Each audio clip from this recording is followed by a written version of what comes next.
வணக்கம்.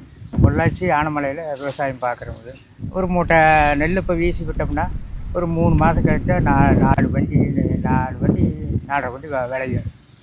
அதுதான் எங்கள் பொழப்பு நடந்துட்டு இருக்குது. ஆனமலை வந்து அருமையான ஊர், நல்ல தண்ணி சௌகரியமான ஏரியா.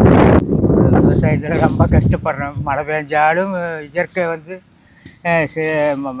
மழை வந்தாலும் எங்களுக்கு சேதம் தான். மழை இல்லாமல் இருந்தால் தான் லாபம், இல்லாட்டி சேதம். சாப்பாட்டுக்கு ரொம்ப கஷ்டப்பட்டு ஒரு வீடு நெல்லை போட்டு விளைய வைக்கிறேன். முடிஞ்ச அளவுக்கு சாப்பிட்றோம். சாப்பாடெல்லாம் வேஸ்ட் பண்ணாது. எல்லாம் ரொம்ப கஷ்டப்பட்டு வர நெல் அரிசி, அதை அரிசி பண்ணி பார்க்குற போது அதெல்லாம் வேஸ்ட்டே பண்ணக்கூடாது.